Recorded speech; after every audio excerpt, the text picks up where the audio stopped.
الحمدللہ وحدہ والصلاة والسلام علی من لا نبی بعد اما بعد۔ معزز سامعین کرام، آج کی اس ویڈیو میں ایک حدیث پر گفتگو کرنی ہے، اور اس حدیث کو امام بخاری رحمۃ اللہ علیہ نے نقل کیا ہے۔ حدیث یہ ہے: عن عبداللہ بن عمرو رضی اللہ عنہ قال قال رسول اللہ صلی اللہ علیہ وسلم بلغوا عنی ولو آیہ وحدثوا عن بنی اسرائیل ولا حرج ومن كذب علی متعمدا فلیتبوأ مقعدہ من النار، رواہ البخاری۔ حضرت عبداللہ بن عمرو رضی اللہ عنہ سے منقول ہے، فرماتے ہیں کہ رسول اللہ صلی اللہ علیہ وسلم نے ارشاد فرمایا کہ میری طرف سے علم پھیلاؤ، چاہے ایک آیت ہی کیوں نہ ہو، اور بنی اسرائیل کے تعلق سے بیان کرو، اس میں کوئی حرج نہیں ہے، اور جو مجھ پر جھوٹ بولے گا جان بوجھ کر تو وہ اپنا ٹھکانہ جہنم میں بنا دے۔ تو اس حدیث کے اندر 3 پیغامات دیے گئے ہیں، اور تینوں ہی پیغامات بڑے اہم ہیں۔ آج کی اس ویڈیو میں ان تینوں پیغامات کو آپ حضرات کے سامنے کھول کر بیان کرنا مقصود ہے۔ اللہ کے رسول صلی اللہ علیہ وسلم نے پہلی بات تو یہ بیان کی کہ میری طرف سے علم پھیلاؤ۔ تو اس سے ایک تو ہمیں یہ بات پتہ چلتی ہے کہ اسلام میں علم کی اشاعت کی کس قدر اہمیت ہے۔ اگر انسان کے پاس کوئی علم ہے تو وہ مکمل طور پر کوشش کرے کہ اس علم کو پھیلائے، اور علم کو پھیلانا یہ اس کی ذمہ داری ہے، اور علم کو چھپانا یہ اسلام کے اندر انتہائی ناپسندیدہ اور قابل مذمت عمل ہے۔ اگر ہمارے پاس علم ہے تو ہمیں وہ علم پہنچانا ہے، اور ہماری یہ ذمہ داری ہے۔ شریعت نے ہمارے اوپر یہ ذمہ کیا ہے کہ ہم علم کو پھیلائیں اور علم لوگوں تک پہنچائیں۔ اب اگر وہ علم دنیاوی علم ہے، ایسا علم ہے جو قرآن و حدیث سے تعلق رکھنے والا نہیں ہے، پھر ہم اس کو پھیلاتے ہیں، خلوص نیت سے پھیلاتے ہیں، خدمت خلق کی نیت سے پھیلاتے ہیں، تو یقیناً اس پر بھی اللہ تبارک و تعالیٰ ثواب عطا فرمائے گا، اور اس پر بھی ثواب کی امید ہونی چاہیے۔ اور اگر وہ علم قرآن اور حدیث کا علم ہے، پھر ہم اس کی اشاعت کرتے ہیں، پھر ہم لوگوں تک وہ علم پہنچاتے ہیں، تو اس پر ثواب ملنے میں تو کوئی شبہ ہے ہی نہیں۔ تو اگر کوئی علم ہمیں حاصل ہو تو ہمیں یہ کوشش کرنی چاہیے کہ ہم وہ علم لوگوں تک پہنچائیں۔ پھر حدیث شریف کے اندر آتا ہے ولو آیا، چاہے ایک آیت ہی کیوں نہ ہو۔ تو اس کا مطلب کیا ہے؟ چاہے ایک آیت ہی کیوں نہ ہو، اس کا مطلب یہ ہے کہ چاہے وہ بات جو اللہ کے رسول صلی اللہ علیہ وسلم سے منقول ہے، یہ اللہ تعالی سے منقول ہے، وہ چاہے مختصر ہی سی بات کیوں نہ ہو، تب بھی ہم اسے اہمیت دیں، اور تب بھی ہم اسے پہنچانے کی کوشش کریں۔ مثلا حدیث شریف کے اندر آتا ہے من صمت نجا، جو خاموش رہا کامیاب ہو گیا۔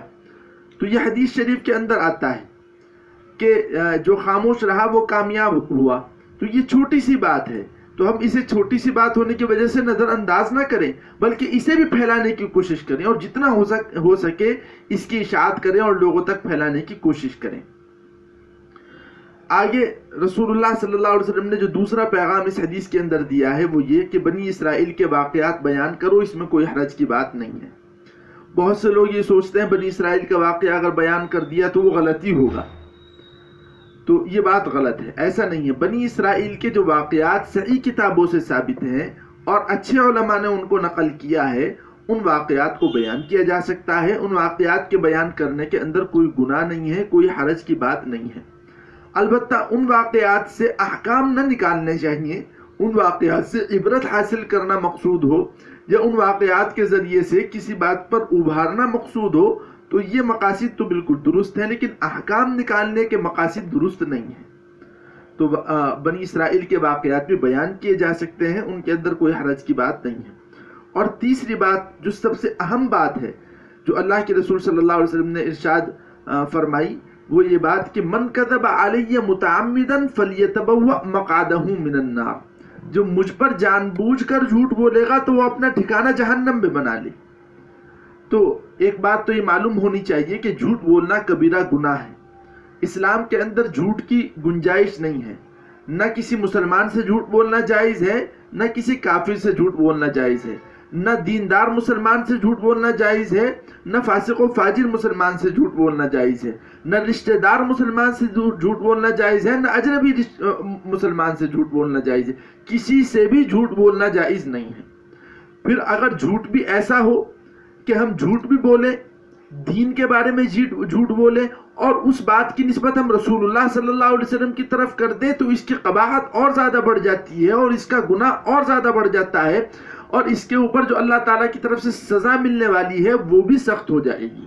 اور اللہ کے رسول صلی اللہ علیہ وسلم نے بڑی ناراضگی کے انداز میں بیان کیا کہ جو مجھ پر جھوٹ بولتا ہے وہ اپنا ٹھکانہ جہنم میں بنا لے، یقیناً وہ جہنم کے اندر جائے گا۔